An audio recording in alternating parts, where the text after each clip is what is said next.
వందేళ్లు ఆరోగ్యవంతంగా బతకడం సాధ్యమే అంటారా? ధనం ధాన్యం పశుం బహుపుత్ర లాభం శత సంవత్సరం దీర్ఘమాయువు. అంటే ఋగ్వేదం రాసిన మహాశయులు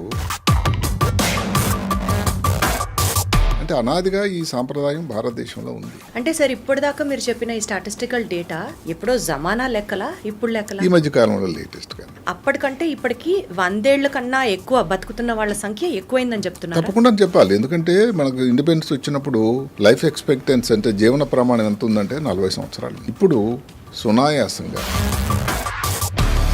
100 years బతకడం జుజుబి అంటున్నారు మీరు. సో అది దానికి ఏమిటి అని మనం తర్వాత మాట్లాడదాం. మర్నామత్ అనేది అసలు తెగ వైరల్ అవుతుంది సోషల్ మీడియాలో, ట్రెండింగ్ నడుస్తున్న టాపిక్ అది. నిజానికి ఏమిటి డోంట్ డై అని ఆయన అమెరికా వ్యక్తి బ్రియాన్ జాన్సన్ ఈ రోజున అసలు ఏంటి సార్ అది? సంవత్సరానికి $2 మిలియన్ అమెరికన్ డాలర్స్ ఖర్చు పెడుతున్నాడు. రే కుర్వెల్ గారు ఈయన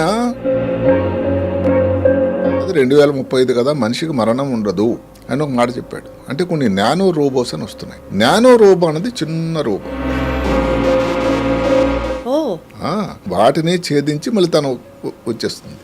బ్రెయిన్ యాక్టివ్ ఉండాలా, బాడీ యాక్టివ్? బాడీ యాక్టివ్ ఉంటే బ్రెయిన్ యాక్టివ్ ఉంటుంది. అంటే కూర్చొని గేమ్ ఆడుకుంటున్నాం సెల్ ఫోన్ లో, అది మీరు అలవ్ చేస్తారా? చాలా చేయటం. ఒక నిద్ర అన్నిటికంటే ముఖ్యం. నిద్ర పెద్ద ఖర్చు ప్రీమియం అయిపోయింది. సరే అడగచ్చా మిమ్మల్ని? మాట్లాడండి, చెప్పండి. మీరు మీ sense of purpose of life ఏంటి సార్? అదే నేను న్యూరో సర్జన్గా, ఎందుకంటే నేను ఏ రోజు డాక్టర్ అవుతాను అనుకున్నాను. చిన్నపిల్లలు పుట్టినప్పటి నుంచి 2 కాళ్ళు కదచ్చలేదు, బ్రెయిన్లో వాటర్ పెరిగింది, ఇలాంటి ఎన్నో అంశాలు ఉన్నాయి. హలో ఎవ్రీబడి, అందరికీ నమస్కారం. Welcome to deep talks with Deepti.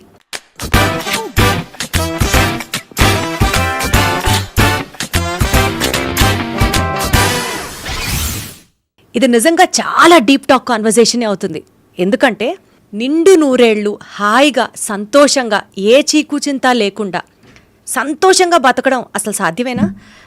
ఏదో ఆశీర్వదించాలంటే 10 మందిని చల్లగా 100 ఏళ్ళు ఉండు నాయనా అని ఆశీర్వదించేస్తారు, కానీ అసలు ప్రాక్టికల్గా కుదురుతుందంటారా? ఏమో. ఇదే టాపిక్ గురించి డీటెయిల్గా మాట్లాడడానికి I have one of our esteemed guest for today's show, doctor Ranganathan garu, senior neuro surgeon and from AIIMS. So Ranganathan garu నమస్తే అండి. నమస్తే. ఎలా ఉన్నారు? Thank you sir. First of all మిమ్మల్ని కలవడం ఇట్ సెల్ఫ్ నాకు చాలా ఆనర్గా, చాలా హ్యాపీగా అనిపిస్తుంది. Glad that weave got connected today sir. God bless you. Thank you so much sir. Sir, coming to a topic, చాలాసార్లు మీరు చేసిన పాడ్కాస్ట్లు, మీరు ఇచ్చిన detailed analysis of your versions of many things in life విన్నాను, వింటూ పెరిగాను. ఇంకా చెప్పాలంటే మిమ్మల్ని చాలా ఫాలో అయ్యాను is what I wanted to tell you.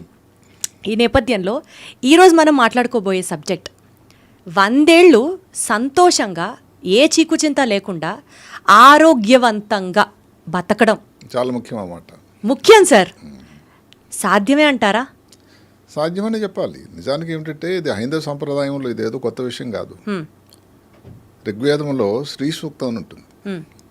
అంటే ఏదైనా మంచి కార్యక్రమం, సంతోషకరమైన దీపావళి వచ్చింది, సో వేద పండితులు ఆశీర్వదిస్తారు.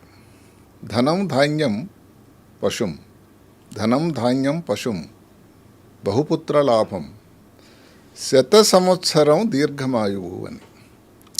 అంటే ఋగ్వేదం రాసిన మహాశయులు అప్పుడే అనుకున్నారంటే 100 సంవత్సరాలు బతకడం అనేది పెద్ద విషయం కాకపోవచ్చు అని. అంటే అనాదిగా ఈ సాంప్రదాయం భారతదేశంలో ఉంది.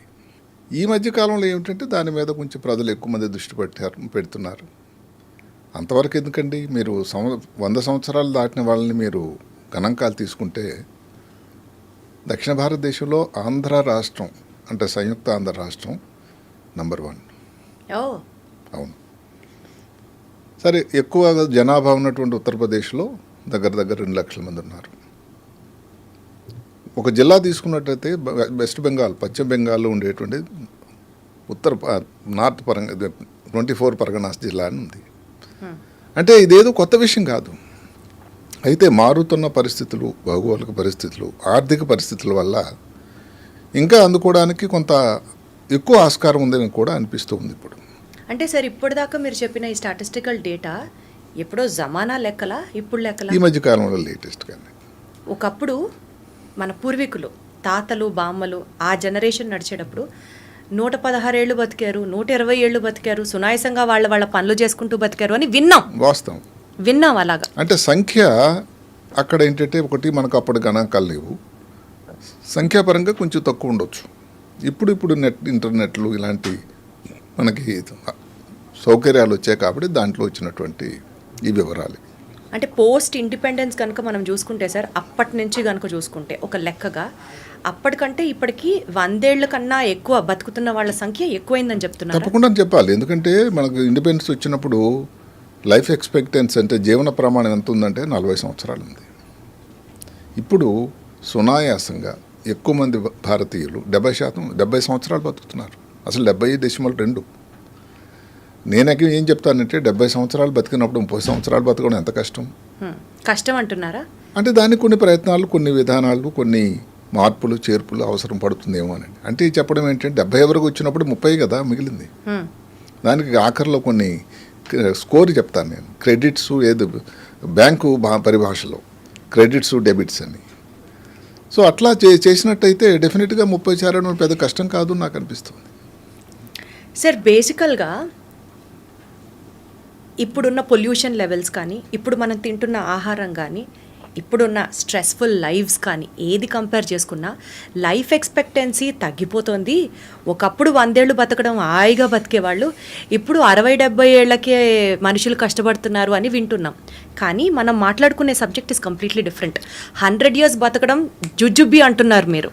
అంటే కారణం ఏంటంటే అందులో లేశమంతా నిజము లేకపోలేదు, పూర్తిగా కాదు. ఏ విధంగా అంటే ఇప్పుడు మీరు అడిగిన క్వశ్చన్ ముందుకి ఆరోగ్య ప్రమాణాలు ఎందుకు పెరిగాయంటే ఈ ఇన్ఫెక్షన్ డిజీజెస్ ఏదైతే ఉందో వాటికి మంచి మందులు వచ్చాయి, మంచి వ్యాక్సిన్లు వచ్చాయి, ఆహారం మీద అవగాహన ప్రజలకు వచ్చింది.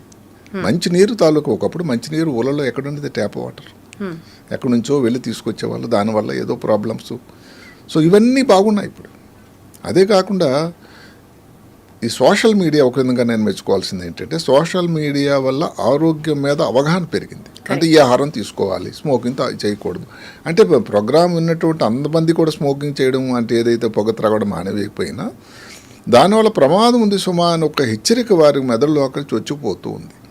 అలాగే మద్యం సేవించడం కానీ, సరే మద్యం దానివల్ల పెరిగిందా తరిగింది దానివల్ల కాదు, మొత్తం మీద ఏంటంటే సోషల్ మీడియా ప్రజల లోపలికి లోపలికి ప్రతి ప్రాంతానికి వెళ్ళి చొచ్చుకుపోవడం వల్ల దాని ఉపయోగం కూడా ఉన్నది. తర్వాత ఇప్పుడు కొన్ని జబ్బులకు అప్పుడు ఇంక వైద్యం లేదని ఉన్నటువంటి ఇప్పుడు ఈ రోజుల్లో అవన్నిటికీ వచ్చాయి. ఉదాహరణకి మీరు ఒకటి తీసుకోండి, ఊబకాయం.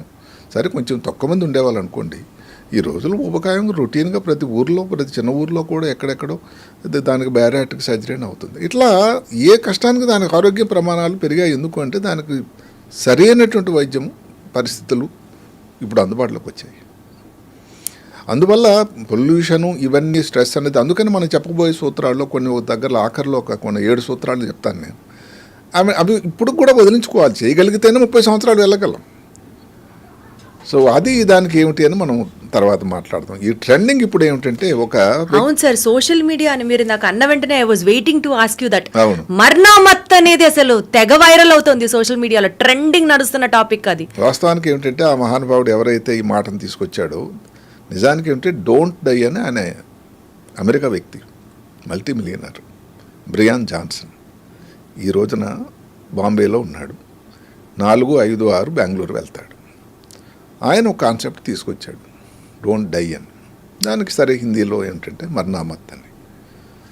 ఆయన మీరు నమ్ముతారా, అది బ్రయన్ జాన్సన్ గారు చేస్తున్నటువంటి విషయాలని మనం ఎంత ఆమ్ ఆద్మీ సోకాలు భారతదేశంలో చేయగలరా అన్నది కొంచెం మనం ఆలోచించాల్సిన విషయం. అసలు ఏంటి సార్ అది? ఆయన చేస్తున్నది చాలా కొంతవరకు విచిత్రం అనిపిస్తూ ఉంటుంది. ఉదాహరణకి తెల్లవారు 5 గంటలకి తను అలారం లేకుండా లేస్తాడట, 6:15కి బ్రేక్ఫాస్ట్, 11 గంటలకల్లా లంచ్, 9 కల్లా లంచ్, నైట్ తెల్లవారి 11 కల్లా మళ్ళీ డిన్నర్ అయిపోయింది. ఇది ఎంత సాధ్యం? తర్వాత ఆయన చేయించుకునేటువంటి నంబర్ ఆఫ్ టెస్టులు, లేకపోతే వాడేటువంటి మూలికలు కానీ, రకరకాల సప్లిమెంట్స్ కానీ అసలు నమ్మశక్యం కానండి. ఒక్క మాటలో చెప్పుకోవాలంటే సంవత్సరానికి $2 మిలియన్లు అమెరికన్ డాలర్స్ ఖర్చు పెడుతున్నాడు ఆయన. అంటే మన భారతదేశం తాలూకా రూపాయి మార్పిడిలో చూసుకుంటే దగ్గర 16 కోట్ల పైన రూపాయలు. ఎంతమంది దాన్ని ఖర్చు పెట్టగలరు అని ఒక మాట చెప్పుకున్నాడు ఆయన. ఇప్పుడు ఆయన వయసు 47, ఆయన గుండెట 37 సంవత్సరాలు వయసుది. ఓకే. స్కిన్ అన్నది 28 సంవత్సరాలు. అరే అసలు జుత్తు తెల్ల జుత్తు వెంట్రుకంటూ లేదట. అయితే అంత సింపుల్ కాదని దయచేసి అందరూ గమనించండి. ఏమిటంటే ఈ మధ్యకాలంలో ఆయన హానెస్ట్గా ఒక మాట పెట్టాడు. ఏదో ఫేస్ కోసం ఏవో మందులు వాడి చేసి శుభ్రంగా బ్లోక్ట్ అయిపోయింది. అన్యాయంగా అసలు మళ్ళీ పూర్తిగా రికవర్ అవుతాడా లేదని. ఇవన్నీ కూడా ఏమిటంటే ప్రతి వాళ్ళ దగ్గర కూడా కొన్ని మంచి విషయాలు నేర్చుకోవచ్చు. ఉదాహరణకు 5 గంటలు లేవడం మంచి అలవాటు. ఆయన తీసుకున్న పదార్థాలు ఎక్కువ శాతం అన్ని వెజిటేరియన్. అందరూ 16 కోట్ల రూపాయలు నెలకి ఖర్చు పెట్టి అయితే మెయింటైన్ సంవత్సరానికి ఖర్చు పెట్టి అయినా కష్టమే కదండి. ఎంతమంది దాన్ని అవన్నీ చేయించుకోగలరు అని చెప్తూ ఆయన చెప్పడం ఏంటంటే డోంట్ డై. ఎందుకంటే ఏ మామూలు కారణాలు పడ తర్వాత సరే న్యాచురల్ జీవితాంతం ఏదో బతికుండమని చెప్పడం అతను ఎక్కడ చెప్పడం లేదు అని దానికి ఇవన్నీ కూడా తెల్లవారు లేవడం. ఆయన ఎందుకంటే అది వాళ్ళ అబ్బాయితో వాళ్ళకి రక్తాన్ని స్వయంగా ఎక్కించుకున్నాడట. ఎవరు అడిగారు ఒక ఇంటర్వ్యూరు, మరి మీరు అమెరికాలో ఉండి ఈ క్లబ్లకి లేకపోతే నైట్ అయిపోయి చేయాలి కదంటే అవి కూడా చేస్తాను, కానీ నా డిన్నర్ అయితే 11 కదా అయిపోతుంది అంటే అంతా కూడా 6 నుంచి 11 లోపల అన్నీ అయిపోవాలి భోజనం అంతా. ఆ క్యాలరీస్ ఏవో 1700 అంటే 1900 క్యాలరీస్, 2000 కంటే తక్కువే. ఇవన్నీ ఒక భారతీయులకు అది చేయడం కొంచెం కష్టం అవుతుంది. దానికి ఆయన ఒక ముద్దు పేరు పెట్టుకున్నాడు బ్లూ ప్రింట్ అని. అది ఆయనకి ఎందుకు ఆలోచన వచ్చిందంటే భారతదేశంలో దానికి చాలా మార్కెట్ ఉండబోతుంది అని దానికి ప్రచారం కోసం మొన్న బాంబే నగరంలో దిగాడు. రేపు నుంచి చెప్పినట్టుగా బెంగళూరులో ఉంటాడు. చూడాలి ఎలా ఉంటుంది. దానికంటే ఒక 2 శాస్త్రవేత్తలు ఉన్నారండి. అవును సార్, వాళ్ళ గురించే మిమ్మల్ని అడుగుదాం అనుకుంటున్నారు. రే కుర్వెల్ గారు. ఈయన ఒక మంచి కంప్యూటర్ శాస్త్రవేత్త జూ.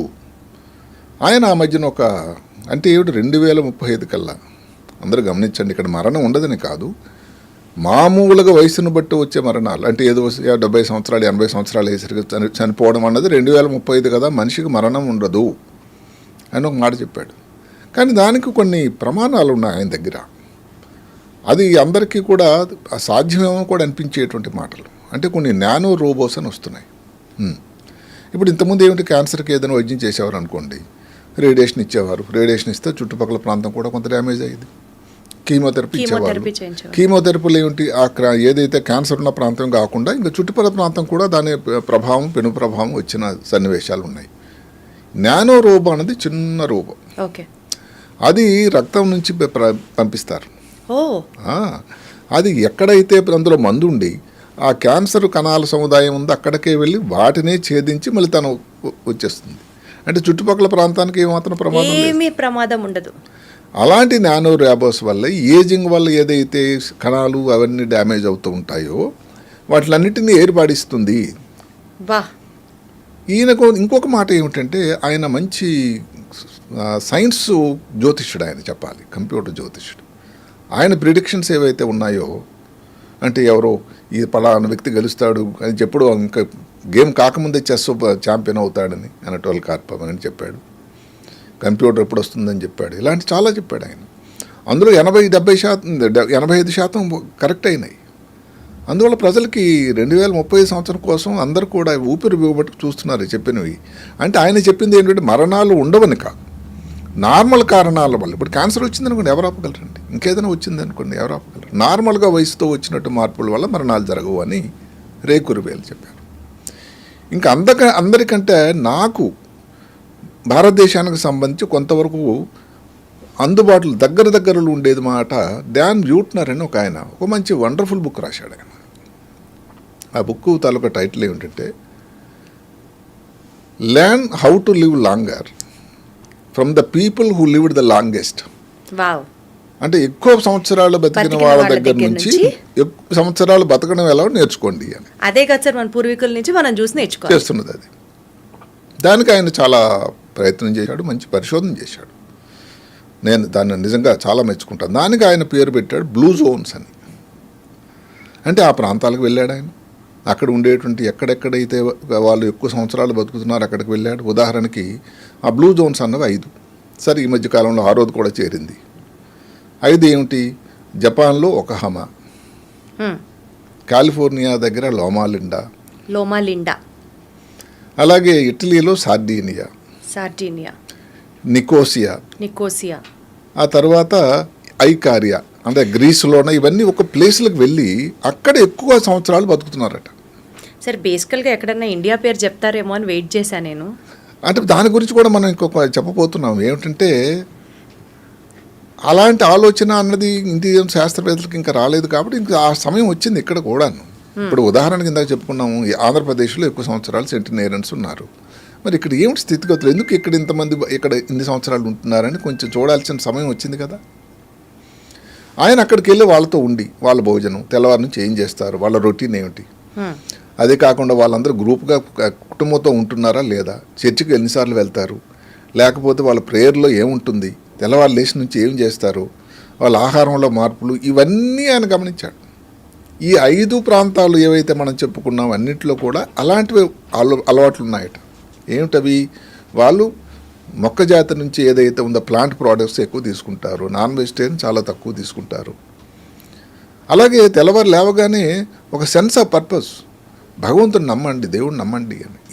ఏ నమ్మకం రిలీజన్ అయితే అది వేరే ఆయన చెప్పలేదు.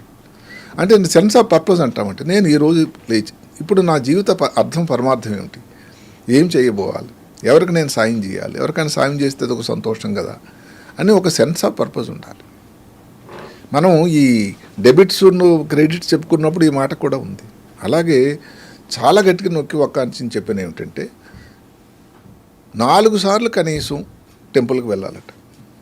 సో బేసికల్లీ డివోషనల్గా ఎక్కువ కనెక్షన్ ఉండాలి. అందరూ కలిసి భోజనం చేయటం, మనవలు మనవరాళ్ళు పెద్దవాళ్ళు, ఏదైతే పాతకాలంలో హైందవ సంప్రదాయంలో ఏదైతే ఉందో కంబైన్డ్ ఫ్యామిలీ కాన్సెప్ట్ మళ్ళీ ఆయన మాట్లాడాడు. సరే భోజనం చేస్తున్నప్పుడు 80% అన్నది పొట్ట ఖాళీ ఉండాలి, 80% నిండుగా ఉండాలి, పూర్తిగా భోజనం బాగుందని ఎక్కువ కొట్టేయకూడదు. మద్యం సేవించడం గురించి మాట్లాడే అమెరికా వ్యక్తి కాబట్టి మద్యం గురించి కూడా ఏదో వైన్ దానివల్ల ఎంత తాగాలి, ఇలాంటి కొన్ని అంటే అవి మనకి చేయగలమా లేదని తర్వాత మాట్లాడుకుందాం. మొత్తం మీద అలాగని చెప్పాడు. ఆ బ్లూ జోన్స్లో ఉన్నటువంటి వివరాలు ఇవి. సో అందులో కొన్ని విషయాలు మనం పట్టుకోవచ్చు. ఉదాహరణకి ఎక్కువగా వెజిటేరియన్ భోజనం చేయడం, ఫ్యామిలీతో కలిసి భోజనం చేయడం, దేవుడిని నమ్మడం, సెన్స్ ఆఫ్ పర్పస్, ఇంకోళ్ళకి పక్క వాళ్ళకి తోడి వాళ్ళకి చుట్టాలకి బంధువులకి ఎవరికైనా సాయం చేయడం, గ్రాటిట్యూడ్. భగవంతుడు ఏదైతే భగవంతుడి వల్ల ఈ రోజున ఈ మాత్రం నేను భోజనం చేయగలుగుతున్నాను, లేకపోతే ఆరోగ్యంగా ఉన్నాను, నా కుటుంబం బాగున్నారని ఈ గ్రాటిట్యూడ్ ఉండేటట్టయితే అన్నీ క్రైస్తవ సాంప్రదాయంలో అన్ని దగ్గర కూడా ఉన్నాయి. భోజనం చేసేటప్పుడు మేము హాస్టల్లో లైలకాజీలు ఉండేటప్పుడు ఏంటంటే భోజనం మొదలుపెట్టినప్పుడు ఒక ప్రేయర్ ఉండేది. అవన్నీ ఒక gratitude to the lord who has given something for us. 100% sir, మనిషికి ఇవి కావాలి జరిగేవి. దానికి ఈ మధ్యకాలంలో సింగపూర్ అనే ఒక చిన్న దేశం ఉంటుంది, అది 6th బ్లూ జోన్గా వచ్చింది. ఓ వావ్, వండర్ఫుల్. అయితే మిగతా బ్లూ జోన్స్కి సింగపూర్కి ఏంటో తేడా చెప్పమంటారా?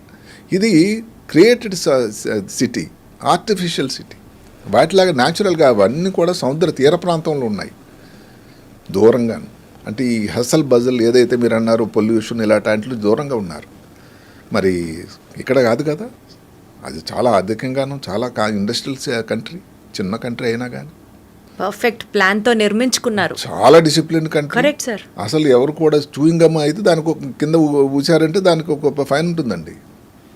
Top medical universities in the world are in Singapore sir. అన్ని కంట్రీ.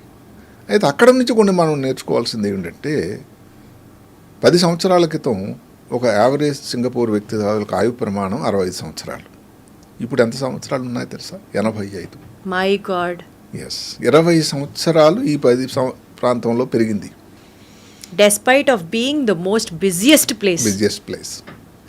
దానికి కారణం ఒక 3 విషయాలు నాకు చాలా నచ్చాయి. ఒకటి ఏమిటంటే ఈ హౌసింగ్, అంటే గవర్నమెంట్ వారే ఏదైతే 2 బెడ్రూమ్ అని మన కాన్సెప్ట్ వచ్చిందో అక్కడ హౌసింగ్ బోర్డ్ డెవలప్మెంట్ అని ఒక బోర్డు పెట్టి, అంటే అందరూ దగ్గర ఉండి, ఇప్పుడు గేటెడ్ కమ్యూనిటీ కాన్సెప్ట్ అండి, అక్కడే ఉండడం, కూర్చొని ఏదో ఎక్కడ సాయంకాలం కలుసుకోవడం, అక్కడే పార్కులో ఆడుకోవడం, కూర్చోవడం, ఏదో పాటలు పాడుకోవడం, భోజనాలు చేయడం, కలిసి భోజనం ఈరోజు మీ ఇంటి దగ్గర చేస్తే, దానివలన అందరికీ కలిసిమెలిసి ఉండడం వల్ల ఈ లోన్లీనెస్ ఉండదు అని.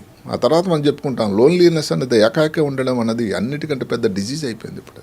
అది ఒక పెద్ద ఎపిడమిక్, అంటువ్యాధి అయిపోయింది. అది ప్రివెంట్ చేయడానికి ఇంకొక ఇంట్రెస్టింగ్ ఏమిటి, ఇప్పుడు పిల్లలు చదువుకున్నారు, రెక్కలు వచ్చి వెళ్ళిపోతున్నారు అమెరికా అని. అది కాకుండా పోనీ వెళ్ళిన వాళ్ళు సరే, వాళ్ళు ఆర్థిక ప్రగతి, వాళ్ళ జీవితం అరగాలి, దాన్ని మనం అబ్జెక్షన్ చెప్పడం కాదు. ఉన్న వాళ్ళైనా ఒకళ్ళు ఎక్కడో కోకాపేటలో ఉంటారు, ఇంకోళ్ళు ఎవరో ఎల్బీ నగర్లో ఉంటారు. కష్టం కదండి. దానికి సింగపూర్ వాళ్ళు చూడండి ఎంత మంచి ఆలోచన చేశారంటే,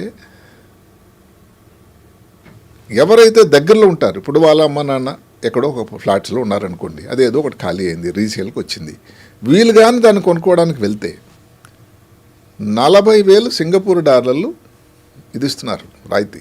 ఓ వావ్. అదే కానీ 4 కిలోమీటర్ల దూరం ఉన్నారనుకోండి, వాళ్ళు ఇంకొంచెం ఎక్కువ తక్కువ చేస్తున్నారు, దూరం అయిపోయారుగా. అంటే ఏమిటి, అంటే గవర్నమెంటే ఫ్యామిలీ మెంబర్స్ ఒకే చోట ఉండడానికి ఎఫర్ట్ అన్నమాట. ఇంకొక ముఖ్యమైన అంశం ఏమిటంటే పబ్లిక్ ట్రాన్స్పోర్ట్. అసలు నేను సింగపూర్ వెళ్ళినప్పుడు ఈ సైకిళ్ళు అక్కడెక్కడో పార్కులు వచ్చి నడుచుకొని ఇచ్చేవాళ్ళు, అందరూ ఎక్కి మెట్రో ఎక్కడమే, కార్లు ఎవరైనా నడిపిస్తారు, చాలా తక్కువ. మనకి ఇంటి దగ్గర 3 కార్లు 2 కార్లు. పబ్లిక్ ట్రాన్స్పోర్ట్ వల్ల కూడా ఏమిటంటే పొల్యూషన్ తక్కువ అవుతూ ఉంటుంది. ఎందుకు 50% సింగపూర్ వాళ్ళు పనికి వెళ్ళే వాళ్ళు పబ్లిక్ ట్రాన్స్పోర్ట్ వాడుతున్నారు. అమెరికాలో 5%. భారతదేశం గురించి గణాంకాలంత పక్కాక మనకు రాలేదు కాబట్టి చెప్పలేదు నేను. అలాగే హాకర్స్ జోన్స్ అని పెట్టారు. అంటే ఇప్పుడు ఒకప్పుడు అసలు సింగపూర్లో జంక్ ఫుడ్కి ఫస్ట్ అనమాట. మనకందరికీ తెలుసు, జంక్ ఫుడ్ తిన వల్ల దానివల్ల షుగర్ ఉంటుంది, సాల్ట్ ఉంటుంది, ఆరోగ్యం బాగా పాడవుతుంది, ఊబకాయం వస్తుంది, హార్ట్ అటాక్ వస్తుంది, ఇవన్నీ తెలిసినవే. అవన్నీ దృష్టిలో పెట్టుకొని ఈ హాకర్స్ ఏమిటంటే తక్కువ రాయితీలో మంచి భోజనం అందరూ కలిపి ఒక దగ్గర భోజనం చేయడానికి ఒక పద్ధతి కల్పించారు. దానికి కూడా వాళ్ళు సబ్సిడీ ఇచ్చారు. అంటే ఏమిటి, ప్రభుత్వం నుంచే వీటన్నిటికీ కూడా ఒక ఆలోచన వచ్చింది. సో దీనివల్ల చాలా మారింది. క్వాలిటీ ఆఫ్ లైఫ్ బాగుంది అక్కడ. ఆర్టిఫిషియల్ సిటీ, క్రియేటెడ్ సిటీ అయినా కూడా ఆరో బ్లూ జోన్గా ఆ నామకరణం జరగడానికి ఏమిటంటే అంత ఆయుష్ ప్రమాణాలు, ఆరోగ్య ప్రమాణాలు సింగపూర్లో. అయితే సింగపూర్ గురించి జోక్ చెప్పుకుంటే సింగపూర్ పక్కనే మలేషియా ఉంటుంది. మేము సింగపూర్ వెళ్ళినప్పుడు అక్కడ ఎవరైతే ఉన్నాడో ఈ గైడ్ ఒక మాట చెప్పాడు, సార్ ఫిషింగ్కి వెళ్తే జస్ట్ పక్కన ఒక చిన్న బ్రిడ్జ్ ఉంటుందండి, నడిచి వెళ్ళిపోవచ్చు. సింగపూర్లో చేప నోరు తెరవదు సార్. కొంచెం పక్కకు వెళ్ళగానే మలేషియాలో అటు నోరు తెరుస్తుంది, అటు అక్కడ గాలం వేస్తే దొరికిపోతుంది. నేను అడిగాను ఇదేమిటయ్యా విచిత్రం అని. దానికి ఆయన చెప్పడం ఏంటంటే సింగపూర్లో రూల్ అంత స్ట్రిక్ట్ సార్, అసలు ఎవరు నోరు తెరవదు సార్, చేప కూడా నోరు తెరవదు అన్నాడు. సరే అది హాస్యాస్పదమా నిజమైనా కానీ డెఫినెట్గా సింగపూర్లో మాత్రం డిసిప్లిన్ అనేది 150%. అయినా మరి అంత పెద్ద, కానీ అక్కడ కాస్ట్ ఆఫ్ లివింగ్ కూడా అంతే ఎక్కువ.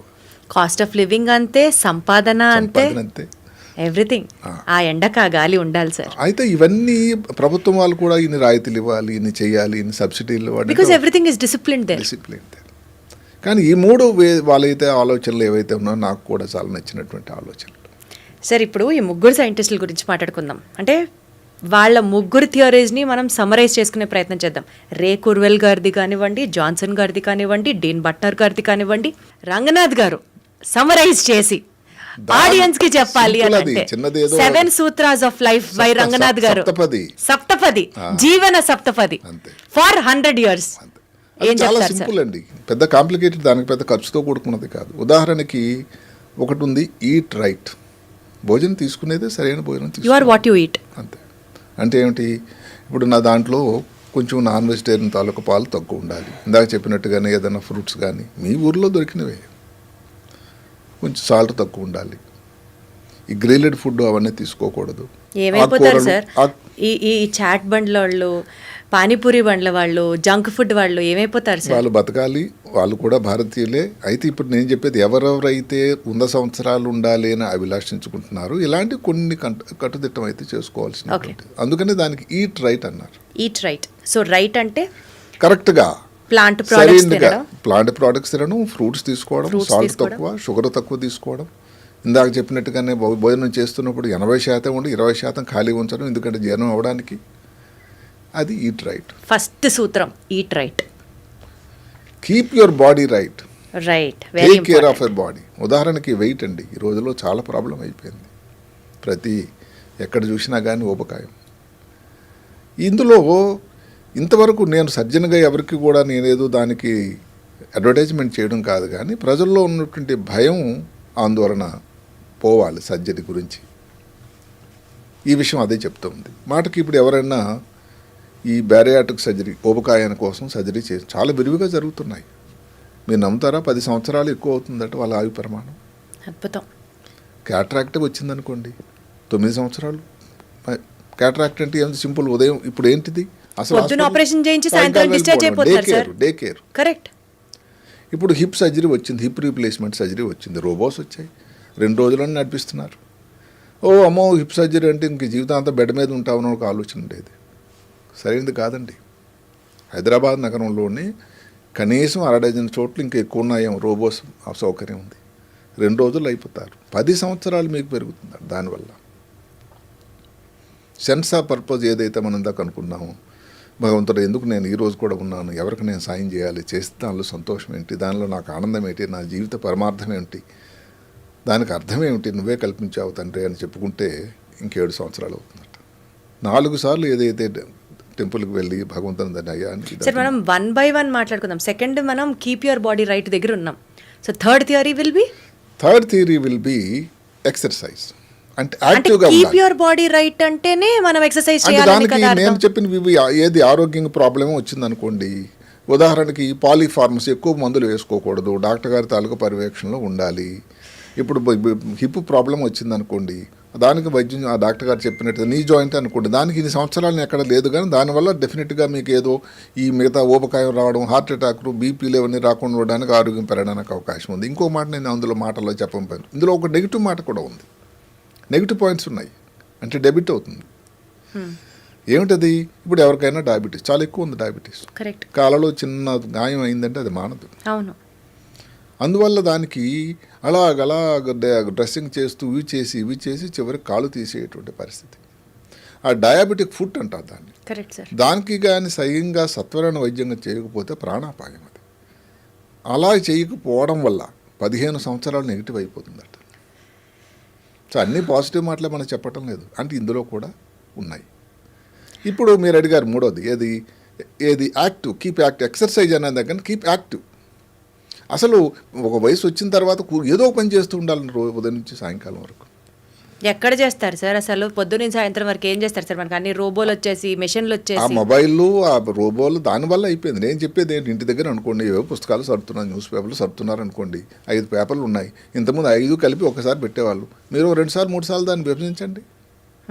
ఏదైనా ఫోనే వచ్చింది అనుకోండి, బోస్ గారే ఫోన్ చేశారు, నిలబడి మాట్లాడండి. ఏదైనా పని చేసినప్పుడు కొంచెం నిలబడి అటు తిరుగుతూ ఉండండి. అదే కాకుండా ఏదైనా కొత్త స్పోర్ట్ ఏదైనా నేర్చుకోండి.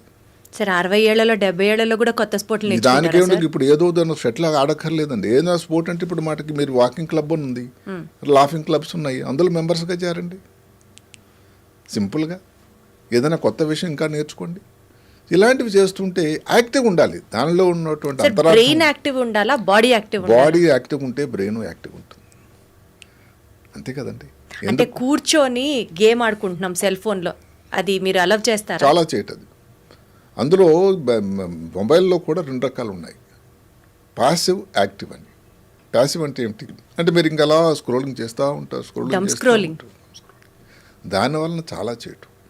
యాక్టివ్ స్క్రోలింగ్ అని అంటే మీరు ఏదైనా బ్లాగ్ రాశారు, అందులో మీరు ఏదైనా కొత్త వీడియో చేశారు, ఒక దానికోసం మీరు ఏదైనా ఆన్సర్ రీసెర్చ్ చేయడాలు, అది ఎప్పుడైతే మీ మెదడుకి సానబెడతారో, మెదడుకి మేత ఉంటుందో దానిని యాక్టివ్ స్క్రోల్ అంటారు.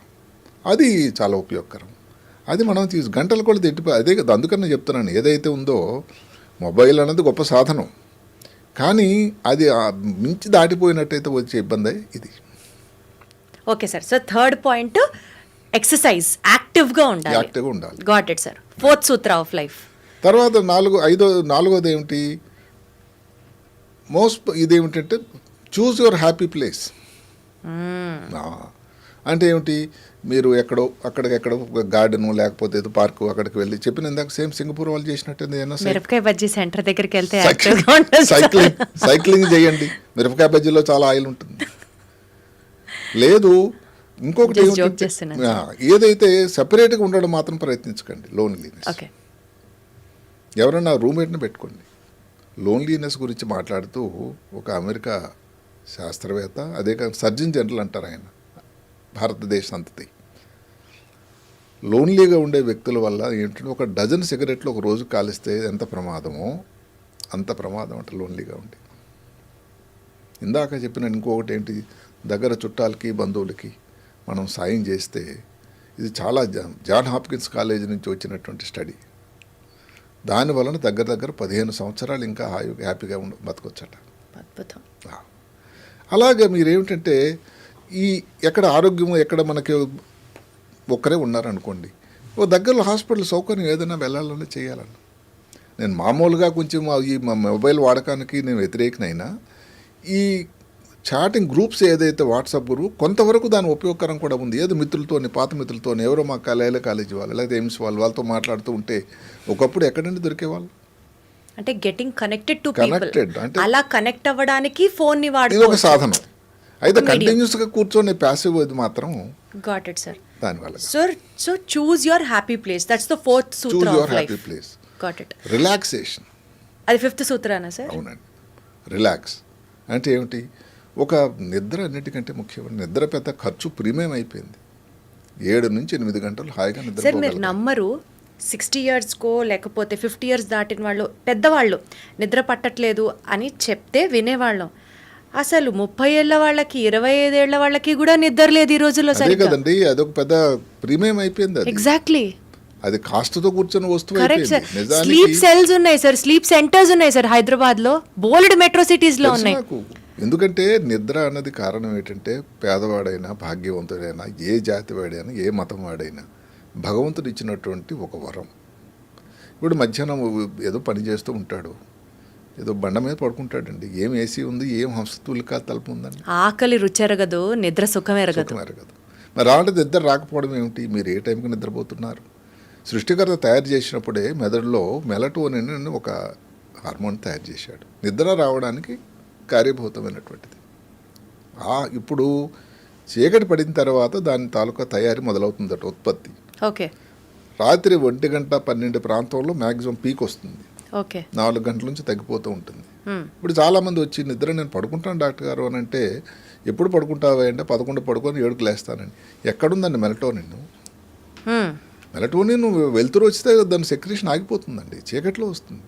ఓహో, అసలు వెలుతురు వస్తేనే బాడీలో దాని సెక్రేషన్ ఆగిపోతుంది.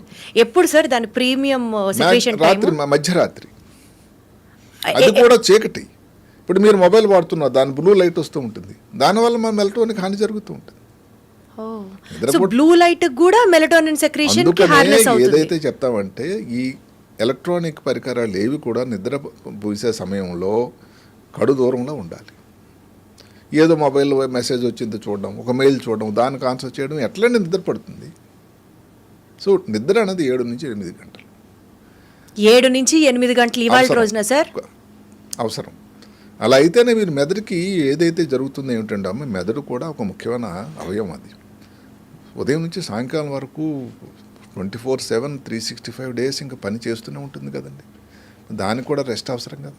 ఏదైనా ఏజ్ గ్రూప్ కి 7 నుంచి 8 గంటలు అవసరం అంటారా సార్? పిల్లలు అయితే ఇంకెక్కువ, 12 గంటలు అంటాం. చిన్నపిల్లలు పుట్టిన వాళ్ళు అప్పుడు 12-15 గంటలు పడుకుంటారు. వాళ్ళంతా పడుకునే ఉంటారు. తల్లిదండ్రులు వర్రీ అవుతుంటారు, అంటే పాలు ఇవ్వడానికి నిద్ర లేపాల్సి ఉంటుంది. అంటే 60-70 ఇయర్స్ వాళ్ళకి కూడా 7 to 8 hours ఇంపార్టెంట్ అంటారు. అవసరం.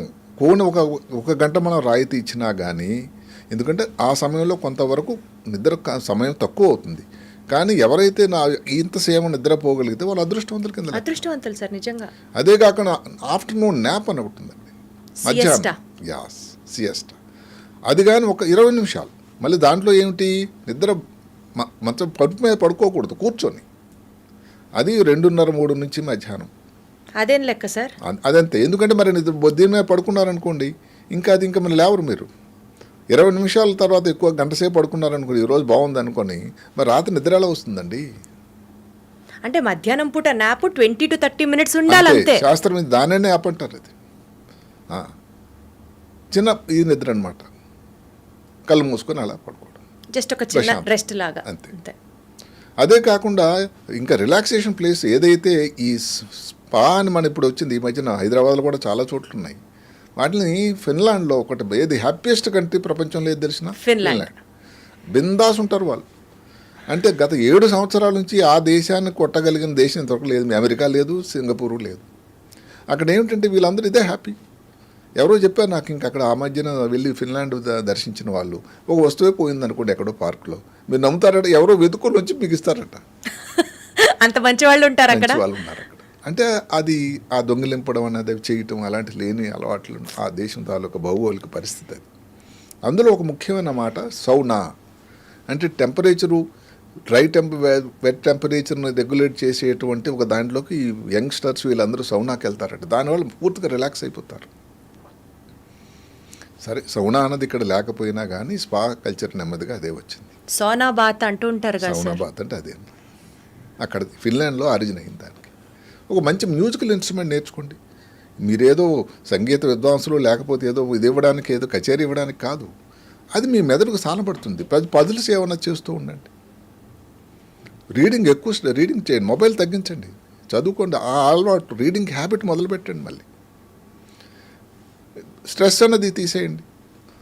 అందుకనే ఇప్పుడు అందరికన్నా నేనేదో అంటాను, షుగర్ తక్కువ, less sugar, salt less, stress less. అట్లా ఇప్పుడు ఇన్ని అసలు చెప్పొచ్చు మనకు కావాలంటే. ఎక్సర్సైజ్, స్పోర్ట్స్, ఇవన్నీ చేస్తూ రిలాక్సేషన్ వస్తుంది కదా. సార్ నేను correct me if I'm wrong, మీరు డాక్టరు, ఎస్పెషలీ న్యూరో సర్జన్ కాబట్టి అడుగుతున్నాను సార్ ఈ పాయింట్. బుక్స్ చదవమంటున్నారు మీరు, బట్ చాలామందికి ఫోన్ చూస్తున్నాం అనుకోండి సార్, ఇట్లా స్క్రోల్ చేస్తూ చేస్తూ చేస్తూ ఉంటే ఆర్టిఫిషియల్ ఇంటెలిజెన్స్ వచ్చిన తర్వాత, ఫర్ ఎగ్జాంపుల్ మనకి ఏదో ఒక సబ్జెక్ట్ నచ్చింది, మనం లైక్ చేసాము, షేర్ చేసాము. Because of the artificial intelligence మనం ఏ టాపిక్ అయితే చూసి హ్యాపీ ఫీల్ అవుతున్నామో అవే వస్తూ ఉంటాయి మనకి ఫోన్లో కూడా. ఓకే, అవి చూస్తూ ఉండడం వల్ల ఇన్స్టెంట్గా మనకి తెలియని ఒక ప్లెజర్, ఒక తెలియని గ్రాటిఫికేషన్ వచ్చేస్తూ ఉంటుంది. అంటే మనం హ్యాపీ ఫీల్ అయిపోతున్నాం. మీరు ఇందాక చూస్ హ్యాపీ ప్లేస్ అన్నప్పుడు నాకు ఫోన్ చూస్తే హ్యాపీనెస్ వస్తుంది సార్. నాకే కాదు, here I represent the society. ఇక్కడ ఇష్యూ వల్ల ఏమిటంటే ప్రతి ఏదైనా సాధనానికి కూడా దాని మంచి ఉంటుంది. ఒకటి ఆస్పెక్ట్ అది. రెండో ఆస్పెక్ట్ ఏమిటి, దానివల్ల మీ ఇద్దరికి చేటు అవుతూ ఉంటుంది. అదే కాకుండా ఎవరితో మీరు కలవరు. మీరు ఆ కూపస్థ మండూకం లాగా ఫోను అక్కడే కూర్చుంటారు. ఆ ఇన్స్టెంట్ గ్రాటిఫికేషన్లో ఎడిక్షన్ ఉందంటున్నారా? అది ఎడిక్షన్. అది దీనివల్ల కూడా ఏమిటంటే అది లిమిట్గా మీరు చేయగలిగితే ఓకే, దానివల్ల కూడా దాని ఉపయోగం ఉంటుంది. సో ఒక రకమైన రిలాక్సేషన్. ఇప్పుడు రిలాక్సేషన్ అనేది మీకు ఏది రిలాక్సేషన్, ఇంకొకరికి ఏది రిలాక్సేషన్ వేరే వేరే ఉండొచ్చు. Got it. అది ఒక పద్ధతి. సో 5 అయిపోయినాయి. ఇంకా 6వది ఏమిటంటే సెన్స్ ఆఫ్ పర్పస్. ఇందాక మనం చెప్పుకున్నాం, sense of purpose in life. ఎవరికైనా తోడి వాళ్ళకి సాయం చేయాలి. అసలు నేను ఎందుకు ఇది న్యూరో సర్జన్ అయ్యాను, లేకపోతే ఇంకేదన్నా ఎందుకు చేశాను, ఎంతమందికి ఏం చేయాలి, ఇంకెన్నాళ్ళు చేస్తే దాని సంతోషం, ఆర్థికంగా మనకు వచ్చినటువంటి ఉపయోగం కన్నా ఆ సంతోషం మనసులో నిండుగా ఉండడం వల్ల ఆయు ప్రమాణాలు పెరగడానికి అవకాశం ఉంటుంది. సరే, చాలా మాట్లాడడం, చెప్పండి. What is the purpose of your life sir? మీరు మీ sense of purpose of life ఏంటి సార్? అదే, నేను న్యూరో సర్జన్గా ఎందుకంటే నేను ఏ రోజు డాక్టర్ అవుతాను అనుకోలేదు. ఓకే, ఎక్కడో చిన్న మారుమూరు గ్రామంలో పుట్టిన నాకు అది చుట్టుపక్కల వాళ్ళని డాక్టర్ చదివితే ప్రజలకు సేవ చేయొచ్చు, దానివల్ల ఎంతోమందికి ఆరోగ్యం ప్రమాణాలు ఇవ్వడానికి మీకు అవకాశం ఉంటుందని ఎక్కడో చదివాను, విన్నాను. అప్పటి నుంచి నాకు ఎంతో ఉత్సుకత. ఆ తర్వాత న్యూరో సర్జన్ అన్నది నేను ఆరోగ్య రంగంలోని డాక్టర్గా అడుగుపెట్టిన మొట్టమొదటి డిపార్ట్మెంట్ న్యూరో సర్జరీ. అక్కడ ఒక మహానుభావుడు ఉండేవాడు. ఆయన దగ్గర న్యూరో సర్జరీ ఎంత సీరియస్గా ఉన్న పేషెంట్లు కానీ మనం సరైన వైద్యం సక్రమంగా సరైన రీతిలో చేయగలిగితే వాళ్ళ తాలూకా రికవరీ ఎంత బాగుంటుందంటే అసలు మ్యాజికల్గా అనమాట. సో నేను కూడా న్యూరో సర్జన్ ఇంతమందికి చేయగలిగితే ఎంత బాగుంటుందో. సీరియస్ యాక్సిడెంట్ అయింది, ఒక బ్రెయిన్లో ట్యూమర్ వచ్చింది, బ్రెయిన్లో యాబ్సెస్ వచ్చింది, చిన్నపిల్లలు పుట్టినప్పటి నుంచి 2 కాళ్ళు కదచ్చలేదు, బ్రెయిన్లో వాటర్ పెరిగింది, ఇలాంటివి ఎన్నో అంశాలు ఉన్నాయి. ఏదన్నా చేయగలిగి వాళ్ళ తర్వాత ఇప్పుడు మటుకు నేను 42 సంవత్సరాల నుంచి న్యూరో సర్జరీ ఎక్స్పీరియన్స్. హైదరాబాద్ నగరంలో 37. ఇప్పుడు 30 సంవత్సరాల క్రితం నేను ఆపరేట్ చేసిన పేషెంట్ వచ్చి, సార్ మీరు నాకు ఆపరేట్ చేశారు, నా భార్య నా పిల్లలను చూపిస్తుంటే ఎంత సంతోషం, దానికి ఎన్ని కోట్లు వస్తే దానికి సరిపోతుంది చెప్పండి. సో ఇది సెన్స్ ఆఫ్ పర్పస్ అంటే. ఇప్పుడు ఒకళ్ళు వక్త లేకపోతే పొలిటీషియన్ ఏదైనా ఏ రంగంలోనే సాయం చేయొచ్చు సేవ. ఆ సెన్స్ ఆఫ్ పర్పస్ ఉండాలి. So sense of purpose in life అంటే బేసికల్గా 10 మందికి ఉపయోగపడి ఉపయోగకరంగా. హెల్ప్ అయ్యే యాక్టివిటీ చేయడాన్ని sense of purpose in life అంటారు. అవును. Got it sir. తర్వాత ఇంకోటి Last theory. లాస్ట్ది భగవంతుడి దర్శనం. దానివల్ల అందరిని కలిసిమెలిసినట్టు అవుతుంది. రోజు ఏదైతే ఆ దేవుడు ఇచ్చారో నీ ప్రసాదించాడో అయ్యా నీకు అది గ్రాటిట్యూడ్ కింద 4 సార్లు వెళ్ళి నమస్కారం చేయడం. తిరుమలలో 1,00,000 కొలది భక్తులు సరే ఎక్కడ బెత్లెహేం వెళ్తారు, ఇంకో దగ్గర మక్కా వెళ్తారు.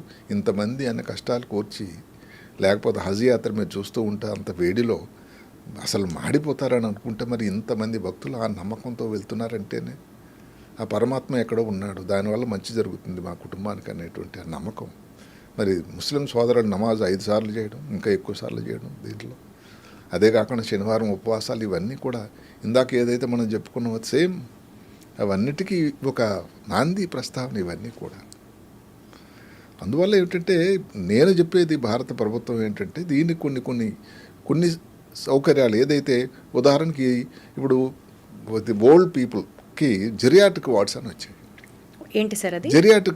జెరియాట్రిక్ హాస్పిటల్ అంటే 60 పైబడి ఉండే వృద్ధుల కోసం వాళ్ళ తాలూకు ఆరోగ్య పరిస్థితి జెరియాట్రిక్ వార్డ్. ఓకే. అలాగే మన నిమ్స్లోని కూడా ఉంది. ఫస్ట్ హాస్పిటల్ అనేది రికార్డ్ వచ్చింది ఏమిటంటే భారతదేశంలో ఎయిమ్స్లో స్టార్ట్ చేశారు ఈ కొత్త ప్రభుత్వంలో. ఆ ఏజ్ గ్రూప్ వాళ్ళకు ఉండేటువంటి ఇబ్బందులను దృష్టిలో పెట్టుకుని చేసినటువంటి ఒక విభాగం. చిన్నపిల్లలకి ఎలాగైతే పిడియాట్రిక్స్ అంటారు, జెరియాట్రిక్స్ అంటే పెద్దవాళ్ళ కోసం. సో అలాంటి వాళ్ళని దృష్టిలో పెట్టుకుని కొన్ని కార్యక్రమాలు చేయాలి. ఇప్పుడు తల్లిదండ్రులు ఏకాక అయిపోవడం వల్ల ఇందాక చెప్పుకున్నాం లోన్లీనెస్ వల్ల వాళ్ళకి ఇబ్బంది వస్తూ ఉంది.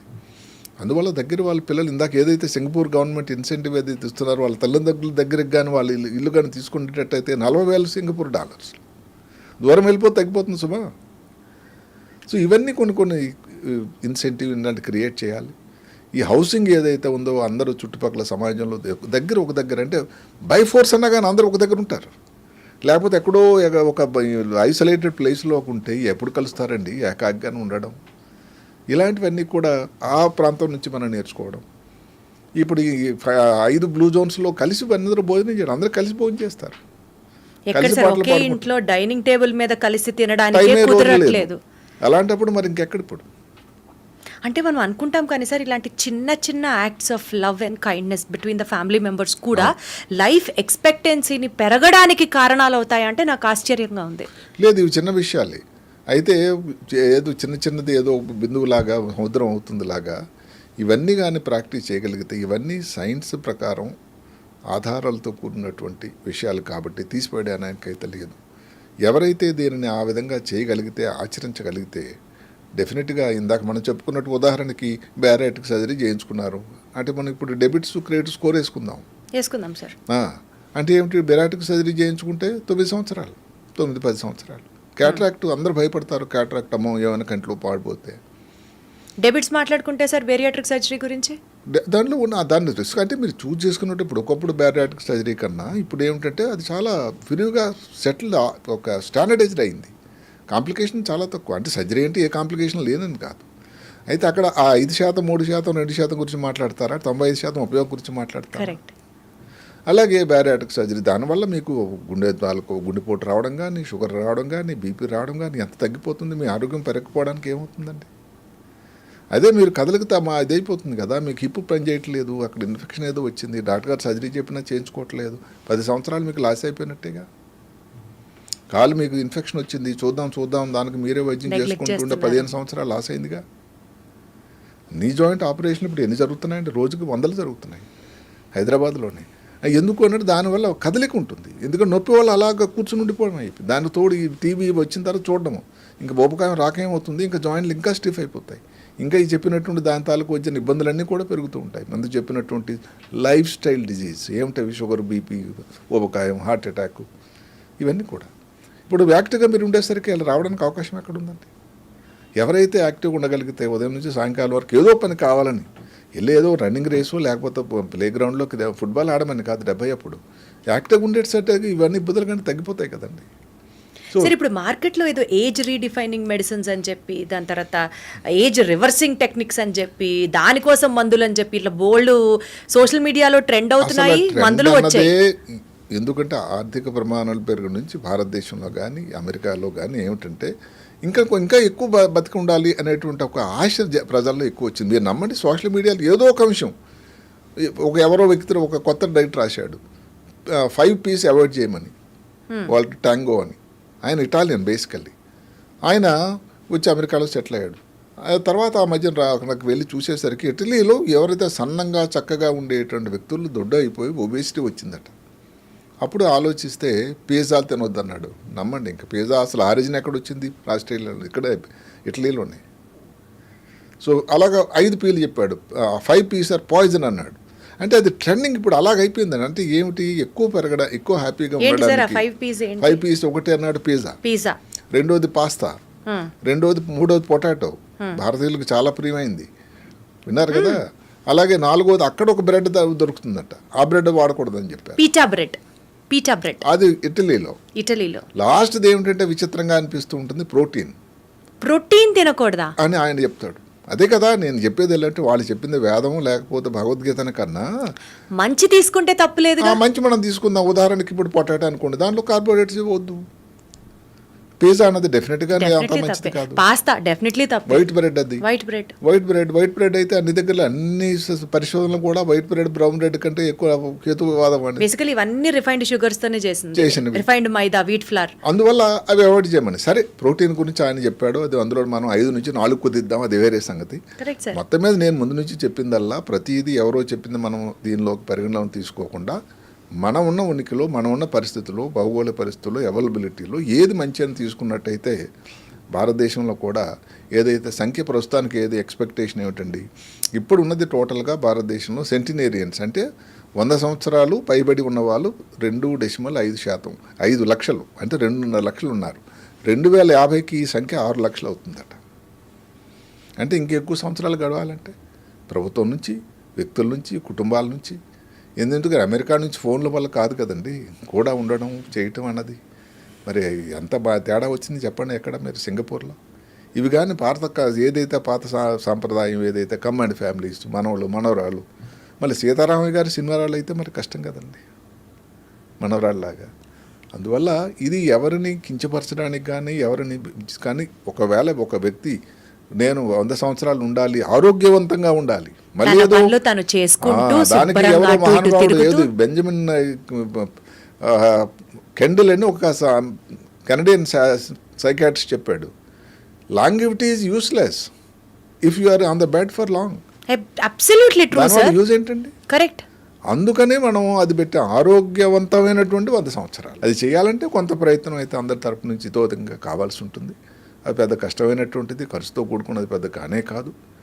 ఇది చేయటం అన్నది అసాధ్యం అని అనుకోకుండా చేయగలమని చేయగలిగితే అందరూ కూడా 100 సంవత్సరాలు బతికి ఈ దేశంలో ఇంకా దేశం ప్రగతికి ఎంతోమంది బాగవుతూ ఉంటారు. Wonderful sir, very well said sir. So ఇందాక సార్తో డిస్కస్ చేసేటప్పుడు ఫస్ట్ వచ్చిన పేరు జాన్సన్ గారు. ఇప్పుడు ఆయన ఖర్చు పెడుతున్నట్లుగా 16 కోట్లు ఖర్చు పెట్టి మరి యాన్యువల్గా అంత మెయింటెనెన్స్ చేయించుకుంటూ 100 సంవత్సరాలు బతకడం ప్రాబబుల్లీ అందరికీ కష్టం అవ్వచ్చు గాక, అందరికీ కుదరకపోవచ్చు గాక, కానీ చాలా సింప్లిఫైడ్గా సప్తపది ఆఫ్ లైఫ్ రంగనాథ్ గారు షేర్ చేసినట్లుగా 7 sutras for 100-year life span ఏదైతే సార్ ఒకసారి రివైజ్ చేసుకుందాం. Eat right, treat your body right, exercise well, choose your happy place, active. So third one is exercise, stay active, relax. Fourth one is relax, choose your happy place, sense of purpose in life, and trust the Almighty. ఈ 7 సూత్రాలని గనక మీరు follow అయితే ఇవి చాలా simple అండి. 100 సంవత్సరాలు మనం కూడా చిరంజీవులుగా హ్యాపీగా బతకచ్చు అన్నది నాకు నమ్మకం వస్తోంది. అండ్ చాలా హ్యాపీగా కూడా ఫీల్ అవుతూ ఈరోజు మీ అందరికీ తెలియజేస్తున్న point. Thank you so much Ranganath garu. It was pleasure talking to you.